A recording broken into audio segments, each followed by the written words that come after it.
Tonight, we've got ourselves an old Fender. Welcome back, Troglodytes, to your daily dose of guitar information, the Trogly's Guitar Show. This one is from the year 1979, and it's a special limited edition release for the Stratocaster, known as the 25th anniversary. It's a cool silver finish, it says anniversary on the top horn, and they attempted to return to mainly vintage specs. So as a brief little history here, the Fender Stratocaster was first introduced in 1954. It's the big flagship model for Fender that takes off. It goes through so many different changes, and then CBS takes over. They introduce the bullet truss rod. You get the 3-bolt necks with the micro tilt. They start to get really heavy. A lot of people don't like the 70s era, but you know, it is what it is. But to celebrate the 25th anniversary, we get this bad boy. And I told you they were trying to return to tradition. So what did they do here? We have the return of the 4-bolt neck, and we get rid of the micro tilt, so all you 50s and 60s purists can rejoice. You also have the serial number returning to your neck plate. All of the production level ones started with 25, and the rest is a production number, so this is the 3,804th one made. Yeah, did I tell you it was limited edition? They would make up to 10,000 of these things, which is a little bit ridiculous. You'll notice the bullet truss rod is gone. We went back to the one that you have to adjust by taking your neck off. So that's seen as a good thing by purists. Now, fortunately or unfortunately, depending on what camp you are, you still have the giant headstock on these with the double string trees, but it's the first Fender model to feature locking tuners. Now, they're not as good as modern day lockings. Many of these were the Spurzl style tuners that were Fender branded. However, some of the later made ones differ. But now we need to talk about the finish a little bit more. This is what the majority of these will end up looking like. It's the 25th anniversary silver color, I think officially known as Porsche silver. However, the first 500 actually were done up in pearl white. However, they had an issue with the paint. It would finish check like crazy, sometimes even start to flake off, so most of those were sent back to be refinished. So if you want the rarest finish out of all of them, that's probably what you're going to want to find in your collection. But the other thing is these finishes age. So when silver ages, it kind of starts to turn into a goldy color. We saw that on the silver anniversary Les Paul Customs Guitar Center had commissioned that we learned about in this episode. So you could say Gibson beat them to the punch as far as the silver anniversary, but to be fair, the Les Paul did come out first 2 years before, in 1952. But it's also worth mentioning that 1 year before this one, they also had the 50th anniversary. So this was 25 years of the Les Paul that they kind of fudged the numbers, and 50 years of Les Paul, the man himself, within the music industry. Personally, I think these are way cooler, but I'm more of a Les Paul guy, so I'm a little bit biased. But you can check out this episode if you need to learn more about that model. But anyways, here's our 2 birthday babies from the big dog companies of the era. And I suppose while we're at it, might as well show it alongside the 25th anniversary Les Paul proper with the same silver kind of finish. Because it's not every day you see these two together. And for fun, similar finish, but heavily aged. You can see what I'm talking about, how they do turn gold. You just gotta play it in enough smoky bars, and these things do the exact same thing. A good comparison of just how silver this one still is. Besides just the guitar, you also got this really cool molded hardshell case. It's very apropos for the times. In a deluxe plush interior, as they had called it. It's not very plush anymore, but it's a nice 70s, 80s brown hue. You've got a big lid compartment here.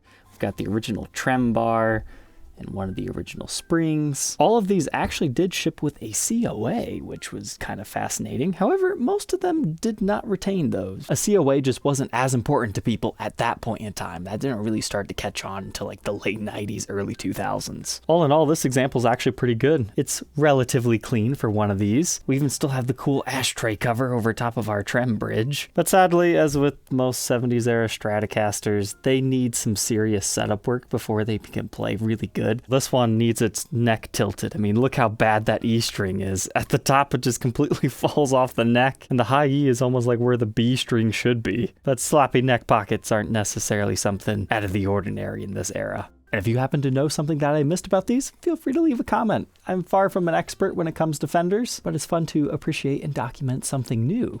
But just as a fun fact, my very first Stratocaster was actually one of the Antigua 1979s. So I've always kind of had a soft spot for these and like their weird limited edition finishes. And I always thought these were kind of interesting because of that. And when I was shopping for my first one, I was always kind of drawn by these because of the whole limited edition nature. But had I known that they'd made so many, I probably just would have laughed at it. Because I always thought this anniversary thing on the horn was kind of lame. Like, do you really want to play this thing? But I imagine players of the time that wanted a brand new guitar rather than a used one might have liked the specs that this one offered. So nowadays, if you want a 70s Strat that has slightly better specs, that's why you might seek one of these things out. So to learn more about this one and get it cleaned up, let's go ahead and throw it on that workbench to take an individual look at its parts and specs.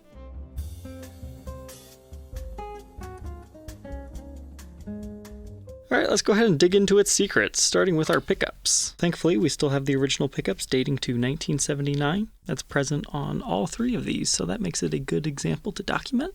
I wish I could say these pickups have like a special name or something, but I didn't find any information like that online. However, to me, it looks like something happened to our grounding wires and our output jack, so it's possible those have been replaced because that solder work does not look the same as everything else. However, I was looking online. Apparently this white wrapped tape thing is correct. Just like in the Gibson world of things, we also have pot codes that date to the 36th week of 1979. Unfortunately, the other ones are kind of covered up, but they look the same. I found this kind of fascinating. They serialized the pick guards as well as the guitar. And yes, that is a match for this and the neck plate. So you don't have to worry about this being a pieced together parts caster. As far as the top side, it's 3 black single coils, and you have these beautifully aged knobs, so master volume and 2 different tone controls. But they didn't go too vintage with a 3-way blade switch. This has the full 5 positions. So that reads 5.65 in the bridge, middle pickup 5.95, and then the neck 5.79. So those seem to be reading fine and are just for fun positions. These two together 2.96, and these two 2.93. But if you wanted to take one of these and modify it, it is not a swimming pool route, it's just 3 single coils. Got a sticker in the neck pickup cavity that reads P1080 or something along those lines, but nothing too much else there. Here's what this cavity looks like. A lot of paint splotches and whatnot in there, and a grounding tab. This is also a great way to see that, yes, this actually has quite considerably aged. This is what it would have originally looked like. Nice and silver. Then I believe these are ash bodies. I could be wrong on that. You can kind of see through to the wood grain right here. I suppose this will probably be an even better spot to see the wood grain. I'm not sure if that happened after the factory or what's going on there. I haven't seen enough of these to be able to tell you. There's another grounding screw there. Then we have some sort of like a black wooden spacer here. I'd bought this guitar from a viewer of the show like, I think about 1.5 years ago. And as soon as I pulled it out of the box, it was like, I don't really like the feel of this one because it had dust caked on it. It didn't look too dirty, but you could just tell this has not been played seriously in a while. So I've got those frets all polished up now. We're going to get some fresh strings on it. Give this thing the best fighting chance that we possibly can. But it actually cleaned up pretty beautifully. You can see the anniversary logo there. I found it really funny. There's one of these for sale on eBay in Japan that somebody literally erased that by marring it off. Nothing like that on this one. Just a couple of dings, a little bit of a paint splotch. This is probably the worst thing condition-wise on the entire guitar. Looks like something dinged against it. It is a bit of an eyesore once you know to look for it. Also worth noticing the slightly deeper scratch in this area right here. Then some minor dings and scratches down here. And of course you've got some pickguard scratches from use. Moving on from our body, we've got a maple neck, and we're rocking 21 frets with large dot inlays. Is it just me, or do these seem a little bit lower than center? Let's just write that off on it being a late 70s example. The great thing about this being a lacquered fretboard is it's really easy to polish your frets at the same time as cleaning your board. I did not notice any wear through areas on the lacquer. However, this definitely has some fret wear, especially in the cowboy chord area. I don't think it's necessarily going to affect how the guitar plays at this point, but something to be aware of if you're interested in being the next owner of this one. However, as we saw, the strings weren't perfectly aligned. Pretty much after the 7th fret, doesn't look like this one got played all that much. It was mainly a chord strummer. It looks like we're going for that vintage 7 1/4 inch radius with a 25 1/2 inch scale length. As far as the neck dimensions, a pretty skinny 1.6 inch nut width, increasing to 2.01 by the 12th. First fret neck depth 0.89 and increases to 0.97 by the 12th. It's certainly not a super chunky neck, but it has like a really pronounced C almost into a U shape. Here's a look at that neck at the first fret and the 12th fret. You can see what I was talking about, how it has a large bump on the back, but it's not quite as noticeable at the 12th. It's a very full feeling C. Now, I was heartbroken when I was polishing the headstock. I noticed something I had never seen before. There's actually finish chipping around most of the tuners, and that area completely flaked off. At least two of these tuners are incredibly hard to use. It's to the point where doing string changes is difficult. If I remember correctly, it's like these two, or maybe that two. And that's using a power peg winder, so you know something's grinding in there. There you can see that beautiful Fender logo with the Stratocaster in very tiny Made in USA, and the whole dual string tree thing. Now that we've got it all strung back up, I nudged the neck, and I'm not going to say it's perfect, but it's a lot better than it was. The problem is, these neck pockets are so sloppy, every time you shift the guitar, the neck naturally shifts. And I'm noticing the high E has a sitar-like ring. So I think that means we need like a light filing on our nut right there too. So again, if you're interested in this one, it's going to need a little bit of setup work. I am not a professional when it comes to that, but I can at least make the frets look nice and get things close enough. But now moving on to the back, things are in really good shape back here. I don't notice too many nicks or dings, but it's obviously got a few here and there. The finish has not aged quite as much back here. You can see the color difference right there. Here's what our trem block looks like, nice and large. And here's our claw and springs. There is one in the case if you wish to install it. Here's a good look at our neck plate with our serial number and the whole 1954 through 1979. It's kind of funny to see those dates, and like they're celebrating that it's modern, but here we are in 2023. As far as neck pocket cracks, nothing over here on the treble side that I see, but we do have some finish cracks along the bass side and a little bit of paint runs. Nothing to worry about though. It looks like we have a few small impressions along the edges. Looks like a micro ding right there. And whoa, that's a surprise. DP not. A name is better than your social security number, I guess. That's really funny. I did not know that before today. And I highly doubt the guy who sold it to me even bothered to look down there either. It's just not an area that you normally get around to seeing. But I'm glad I checked. They can see some more dings and dents and whatnot. Moving up the backside of the neck, you've got some nice maple wood grain. You've got your walnut skunk stripe. You've got a very small separation between those two woods right there. That's pretty common. You can feel it with your nail, but I don't think you're going to notice it with your finger. And then you have something that looks like a finish check right here, but it's probably just a deep scratch. And again, these are the brand new at the time, Spurzl made Fender branded tuners. I could not actually see what makes them locking. I think they're just meant to be anti-slip, because it's around 83, if I remember correctly from the research I was doing for this episode, when the lock it down ones came out. I was able to get it strung back up, but if you want to gig this thing, just swap out your tuners. Fully equipped and nice and clean, it weighs 9 pounds, 1.3 ounces. That's actually okay for this era. Typically they're like 10 pounds plus, which is ridiculous for a Stratocaster. And I think I forgot to point this out earlier. You do have a little bit of yellowing in this area due to somebody's arm resting there. I was hoping the blacklight would help show that off more, but not quite. But you do see that ding. And we can run up our fretboard just to make sure I didn't miss any finish chipping spots. But it looks like we're in the clear on that. On the headstock, you can definitely see where the lacquer has been chipping around those tuners. I wonder if it's because they're so tight that it's putting extra stress on the headstock when you do turn them. You can see it's pretty much happening around every single tuner. But other than that, it's pretty good. Then here's a quick look at the back. Nothing stands out.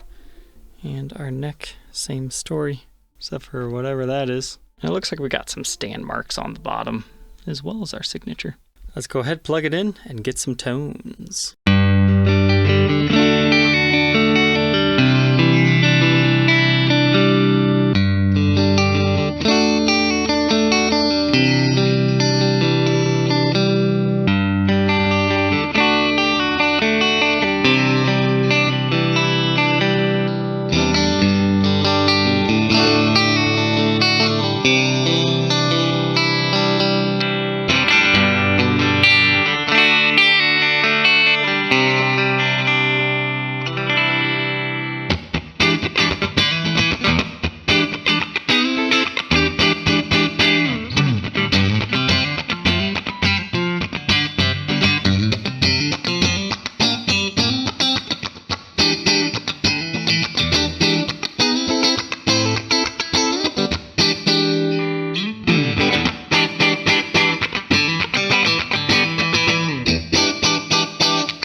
Yeah, not gonna lie, this thing's pretty terrible. Like, the intonation, I can't get it to set right for the low E string, regardless of how I have it tuned.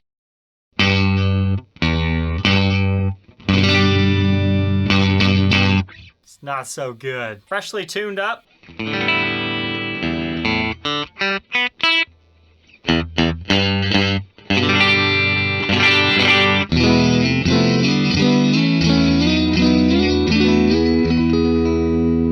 I'm liking the 4 position.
Now that we know all about this 25th anniversary Fender Stratocaster, what are my final thoughts? Yeah, not my favorite guitar ever. It needs a little bit of help. I'm sure after a really good setup, it's probably gonna be fine. I mean, are there some decent tones? Yes, but I wouldn't necessarily say I was blown away by anything.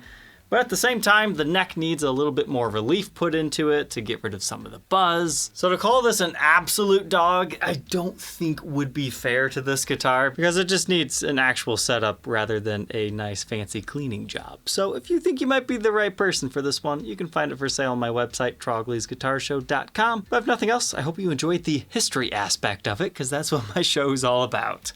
Enjoy your new guitar knowledge. Don't forget to like, comment, and subscribe, and we'll catch you tomorrow on the next one. Take care.